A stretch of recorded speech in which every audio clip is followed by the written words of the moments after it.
Welcome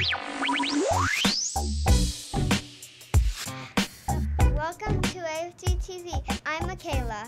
And my name is Savita. And here today we have Dr. Sam and Amber on the team. Today we're going to talk about why we should get allergy tested. Allergy testing is really important to help us determine what we're allergic to, and that could be environmental allergies, and that also could be food. Do you have any allergies? I do. Me and Michaela both actually have a ton of allergies. What are you allergic to? We have a lot of environmental, but we also, the majority of ours are actually food. Food. Oh, okay. For me, I'm allergic to more spring allergies. Little ragweed. Are you pets? Are you good with pets? No, we're actually allergic to cats and dogs. Oh. But we have 2 cats. Oh my goodness. So, the cats aren't allowed to sleep in your bedroom or anything? No, cats have to stay out of the bedrooms. You're right. Okay, that's good. So the number one thing is to know what you're allergic to, so you can avoid it. I mean, if you have cats, of course, you've got to show love, but right. But at the same point in time, to not have them sleep in your bed and things like that. Well, what are some other things that we can do to help us with our allergies? Well, yeah, definitely number one is know what you're allergic to, what your triggers are, and you can't, for example, I'm allergic to the outdoors in the spring. I have to go outside, but the big thing is to not go outside when the pollen count's the highest. Okay. So how would you know when the pollen count's the highest? Great question. I actually go to pollen.com and I get an email every morning for our local zip code that shows what the pollen count is. And pollen counts are highest first thing in the morning, and then especially towards dawn, then the pollen count drops significantly. So if I do play tennis, which is my my hobby, I like to play in the evening outdoors. Okay. During the daytime, I'll try to play indoors if possible. Okay. So what times during the year do we have the highest pollen count? Well, of course, the highest pollen count is going to be in the spring. Summer, it starts dropping. Winter, really not much. This is Tennessee though, so there's going to be something all year round. The other time for ragweed, that's a big trigger. I have mild allergies, not horrible, but that would be August and September. Got it. So, yeah, and then number one is knowing your trigger. Number two is avoiding it. When you come in, shower immediately. For example, cats and dogs. If you have outdoor allergies, to try to keep them. Well, your cats are mostly indoor cats, right? We actually have indoor-outdoor cats, and so because we do have environmental allergies along as with the cat allergy too, we actually have special wipes that we get from our vet to wipe down our cats with at night. Wow, that's and really that helps good. Remove the allergens off the cat itself and also decrease their dander as well. That's great because you can't bathe them every day. Right? No, we can't bathe the cats every day.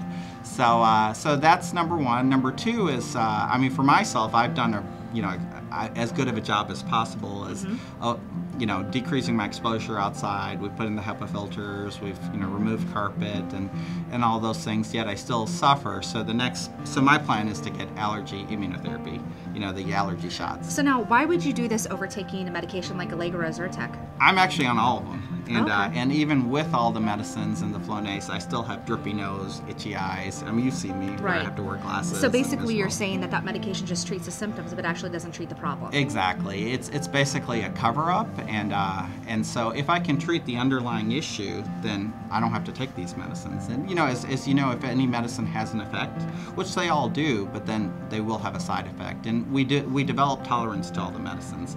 Therefore, if you're starting to take it, eventually it'll stop working. You have to rotate it. I mean, the amount of money, time, and energy, and and anytime I go to a restaurant or even a gas station, I'm always getting Kleenex or making my own just by cutting it, because the last thing I want to do is drip everywhere, you know? And or be sneezing when I'm seeing a patient. So tell us more about the immunotherapy. I know that we've just started carrying this in our practices just a little over a week ago, and we've had some good success of signing up some patients. But can you go talk us through this? Yeah, great question. Well, basically with the immunotherapy, I mean, we'll actually do a part just on it where you can actually give me a shot and wonderful. show it to you, and it's a very sub-Q shot, so it'll be very easy. And also this is for the testing, so you can actually practice testing on me too, per se. But basically with the immunotherapy is we work with clinical allergy specialists that will train our patients to give their shots at home. Wonderful. So they don't have to come into the office every time they need a shot. Correct, yeah. If they're nervous and they want us to do it, we're happy to do it for them. We're open 7 days a week, but that will be a big relief even for myself. I mean, if I'm traveling or so on, I don't have to ask you at work to give me a shot. I can just do it myself. And so now, this is not a quick fix, correct? This is something that's going to take time? Yeah, it generally takes, minimum 1 year, but sometimes it takes another 2 to 3 years. I mean, it depends on how quickly you respond, and after a year, we can do allergy testing to see if you've responded, and if you have, then that's great. If not, we'll continue the therapy. Okay. So. And what type of panels are we actually doing at work? Well, that's a great question, and we'll talk about the next segment. Oh, wonderful. There's about 50 different allergens we do check, but in the meantime, take it away. Thank you for watching AFD TV. By the way, I don't have any allergies. Yay! See you next time. The medical advice provided in this video is informational and strictly the opinions of Dr. Samudrala and AFD Clinics. For a personalized medical opinion, please consult your primary care physician or visit one of America's family doctors' clinics today.